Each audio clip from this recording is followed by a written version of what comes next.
Hello दोस्तों, सबसे पहले तो आप सबको स्वतंत्रता दिवस की ढेरों शुभकामनाएं। मेरे प्यारे दोस्तों, मैं हूं सचिन पांडे और आप देख रहे हैं study with Sachin YouTube channel. मेरे प्यारे साथियों, इस बार देश का 74वां स्वतंत्रता दिवस कुछ अलग अंदाज में मनाया जा रहा है। कोरोना महामारी के चलते इस बार स्कूलों, कॉलेजों सहित सारे निजी और सरकारी संस्थानों में परेड, सांस्कृतिक आयोजन तो नहीं होंगे, लेकिन देश की आज़ादी की वर्षगांठ को लेकर उत्साह में कमी नहीं रहेगी। इस ऑनलाइन दौर में ऑनलाइन बधाइयाँ दी जाएंगी और आज़ादी के किस्से कहे सुने जाएंगे।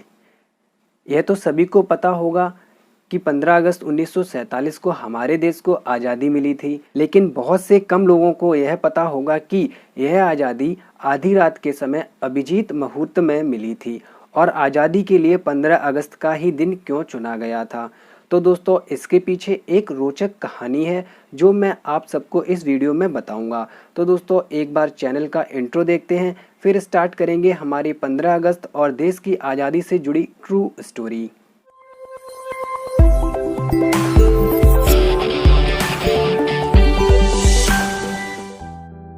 तो दोस्तों, 15 अगस्त 1947 कैसे हुआ तय, ये हम अब जानेंगे। दोस्तों, लॉर्ड माउंटबेटन को आप लोग जानते ही होंगे। अगर नहीं जानते हैं तो चलिए कोई बात नहीं, मैं आपको बता देता हूँ। लॉर्ड माउंटबेटन ब्रिटिश भारत के अंतिम वायसराय और स्वतंत्र भारत के पहले गवर्नर जनरल थे। तो माय डियर फ्रेंड्स, ये लॉर्ड माउंटबेटन ही थे जिन्होंने निजी तौर पर भारत की स्वतंत्रता के लिए 15 अगस्त का दिन तय किया था, क्योंकि वे इस दिन को अपने कार्यकाल के लिए बेहद ही सौभाग्यशाली मानते थे। इसके पीछे एक खास वजह थी। असल में दूसरे विश्व युद्ध के दौरान 1945 में 15 अगस्त के ही दिन उनकी अगुवाई वाली ब्रिटिश सेना के सामने जापान सेना ने आत्मसमर्पण किया था। माउंटबेटन उस समय संबद्ध सेनाओं के कमांडर थे, इसीलिए लॉर्ड माउंटबेटन 15 अगस्त को अपने जीवन काल के लिए सौभाग्यशाली मानते हैं। लॉर्ड माउंटबेटन की योजना वाली 3 जून की तारीख पर स्वतंत्रता और विभाजन के लिए हुई बैठक में 15 अगस्त का दिन तय किया गया था। 3 जून के प्लान में जब स्वतंत्रता का दिन तय किया गया और सार्वजनिक रूप से घोषित किया गया, तब देश भर के ज्योतिषियों में आक्रोश पैदा हुआ, क्योंकि ज्योतिष गणना के अनुसार 15 अगस्त 1947 का दिन अशुभ और अमंगलकारी था। विकल्प के तौर पर दूसरी तिथियां भी सुझाई गईं, लेकिन माउंटबेटन 15 अगस्त की तारीख पर ही अटल रहे, क्योंकि यह उनके लिए बेहद खास तारीख थी। आखिर दोस्तों, समस्या का हल निकालते हुए ज्योतिषियों ने बीच का रास्ता निकाला। तो दोस्तों, बीच का रास्ता जो था वो अब आगे हम समझेंगे और जानेंगे कि अभिजीत मुहूर्त में बजा आजादी का शंखनाद ये किस प्रकार हुआ, ये सब अब हम जानेंगे। तो मेरे प्यारे दोस्तों, जैसा कि मैंने आपको बताया है, ज्योतिषियों ने बीच का रास्ता निकाला और उन्होंने 14 और 15 अगस्त की मध्यरात्रि का समय सुझाया। इसके पीछे अंग्रेजी समय का ही हवाला दिया गया, जिसके अनुसार रात 12 बजे से नया दिन शुरू होता है। लेकिन दोस्तों, इसके पीछे ज्योतिषियों का एक बहुत ही अहम कारण छुपा हुआ था। दोस्तों, हिंदी गणना के अनुसार नए दिन का आरंभ सूर्योदय के समय होता है। ज्योतिषी इस बात पर अड़े रहे कि सत्ता परिवर्तन का संभाषण, जो कि नेहरू जी देने वाले थे, 48 मिनट की अवधि में संपन्न किया जाए, जो कि अभिजीत मुहूर्त के होते हैं। ठीक है दोस्तों, अब हम यहाँ समझ लेते हैं थोड़ा सा कि अभिजीत मुहूर्त क्या होता है। तो दोस्तों, हिंदू मान्यता में हमारा पूरा दिन अर्थात सूर्योदय से लेकर अगले सूर्योदय तक 30 मुहूर्तों में विभक्त होता है। इनमें से 15 मुहूर्त सूर्योदय से सूर्य अस्त तक, फिर अगले 15 मुहूर्त सूर्य अस्त से सूर्योदय तक होते हैं। तो दोस्तों, इन मुहूर्तों में से कुछ कामों के लिए जो होते हैं मुहूर्त वो शुभ होते हैं और कुछ अशुभ मुहूर्त होते हैं या वर्जित मुहूर्त होते हैं।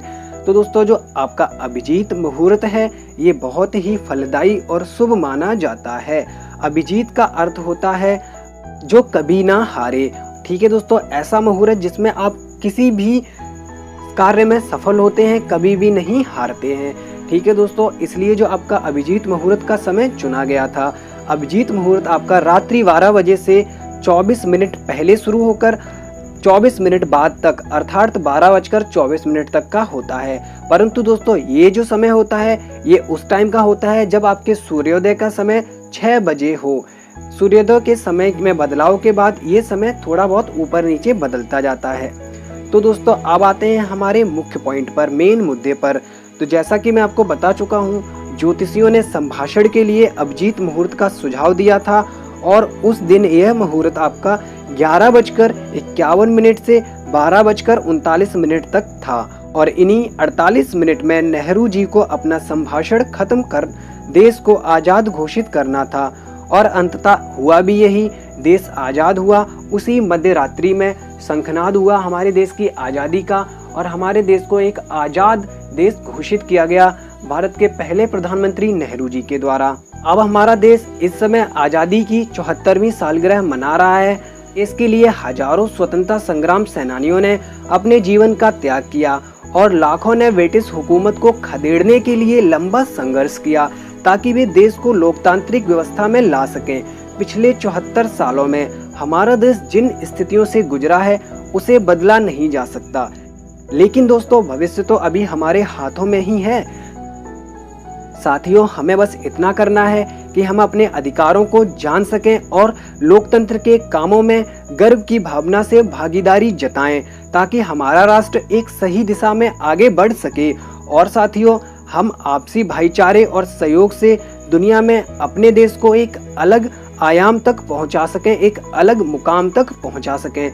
तो दोस्तों इन्हीं शब्दों के साथ मैं अपनी वाणी को यहाँ पे विराम दूंगा और दोस्तों मैं आपको वीडियो को लाइक और शेयर करने के लिए नहीं कहूँगा, ये आपकी निजी राय है। अलविदा मेरे प्यारे दोस्तों, जय हिंद जय भारत।